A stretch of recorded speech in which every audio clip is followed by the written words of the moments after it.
Hi, and welcome to Enchantment of Eternity's review of Move Along Home, which is episode 9 of season 1 of Star Trek Deep Space Nine. This video is a part of Star Trek Week, where I review one episode from each of the 5 series with a theme of episodes that I like that everyone else seems to hate. This video is where I review the much panned episode Move Along Home.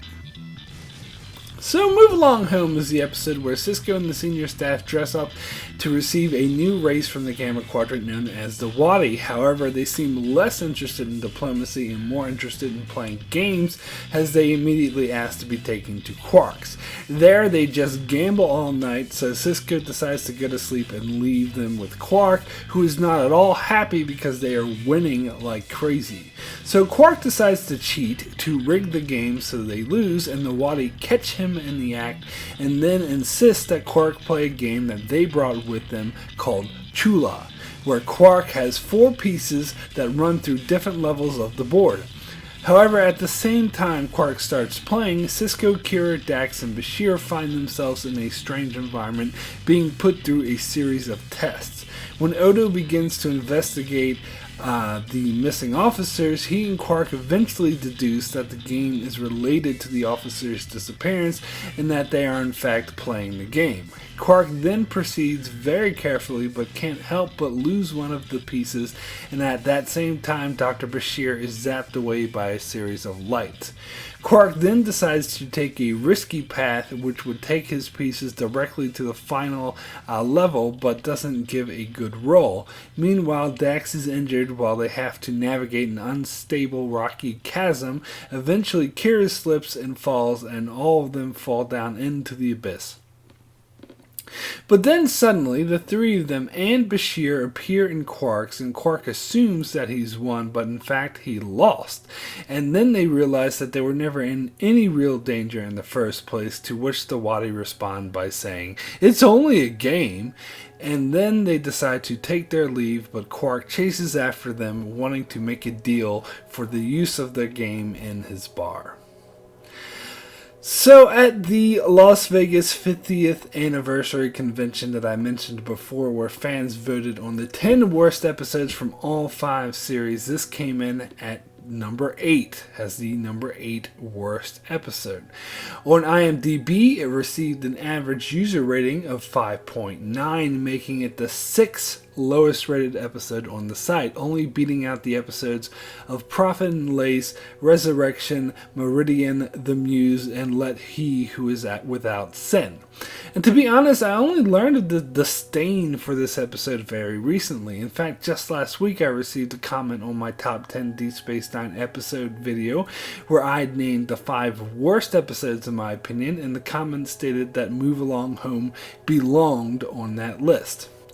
But I'll be honest, at the time this episode aired, as there were only 9 episodes of Deep Space Nine at the time, this episode was tied with the premiere episode Emissary as my favorite of the series so far. Of course, looking back on Deep Space Nine as a whole, this episode doesn't at all compete with the many great episodes to come after the series got better. However, like other Trek shows like The Next Generation and Enterprise, the first season of Deep Space Nine was really subpar to the later seasons. So when I look back on season 1 of Deep Space Nine as a whole, I have to say I still believe this is one of the better episodes of that season. Now, bear in mind, that isn't saying much considering how subpar this season was overall. However, I don't believe this episode deserves to be involved in anywhere near a conversation of the worst Deep Space Nine episodes, let alone the top 10 worst from any Star Trek series. To be honest, I always found this a fun episode. And I know that's kind of a ironic thing for me to say, as that's usually the complaint others give when there's an episode they like that I named one of the worst. And I've grown to hate that excuse and say just because it's fun doesn't mean it's not bad. So now it's kind of hypocritical for me to say the same thing about this episode. However, I think the difference here, as compared to other episodes like Fascination, Bada Bing, Bada Bang, Take Me Out to the Holosuites, Prophet and Lace, or Explorers, is that this story actually holds together and doesn't come off as gimmicky or boring.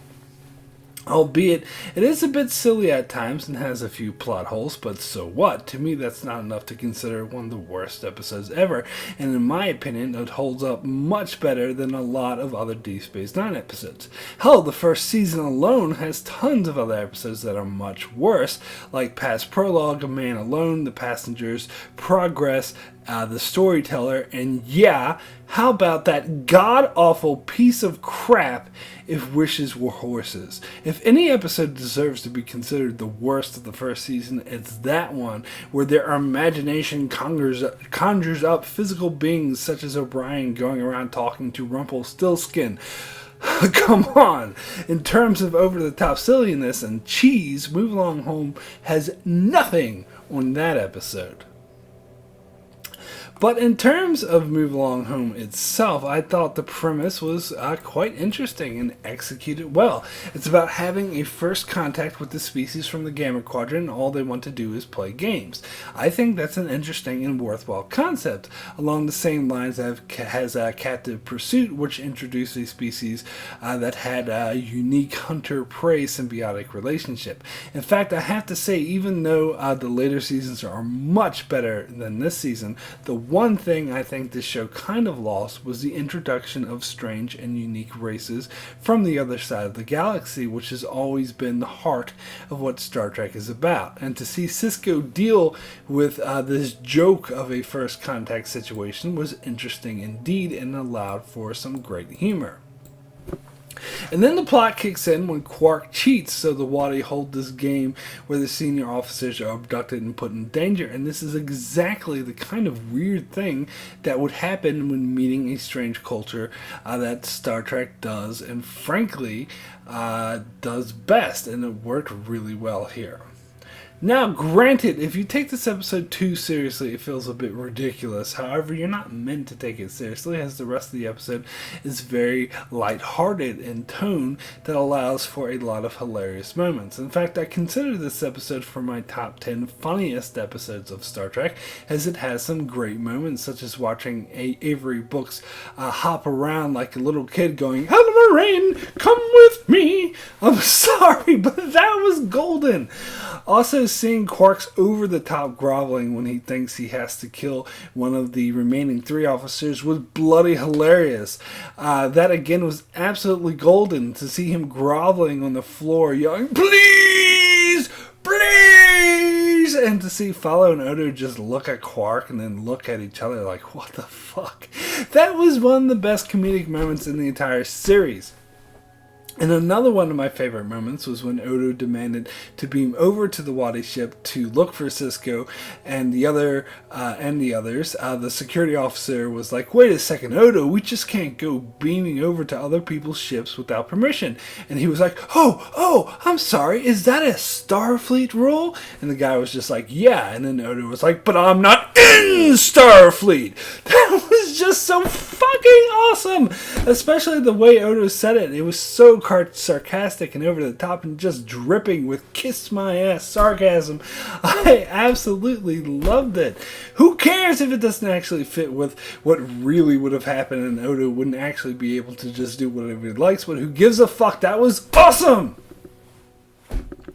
So now, let's talk about the ending, because apparently this has got some people upset, including Frederick Rappaport, who originally wrote this episode, as he was unhappy with the reveal that this was all just a game and the senior staff was never in any real danger in the first place. And to be perfectly honest, when I first saw this episode, I felt the same way, but looking back on it later on with more levity, I found this to be an amazingly well comedic moment, particularly the way that Father just dismisses all their concerns out of hand by saying, "It's only a game." It does work and have a sense of irony to it. Some, including Rappaport, find it a bit anticlimactic, as it feels like it just reveals the stakes were actually fake all along, but I disagree. I don't think you always need to put your protagonist in danger for the story to be interesting. Just having the perception of danger is good enough, because the stakes are only ever as high as your characters believe them to be. And again, I felt this reveal actually enhanced the comedic value of the episode overall. And I actually found the Wadi to be a really interesting, well-rounded people who I wished returned again, although they did make an appearance in novel form. In the novel Rising Sun, that takes place after the finale of Deep Space Nine, Jake spends time on a Wadi ship where he plays all sorts of games while he's on a mission in the Gamma Quadrant to find his father.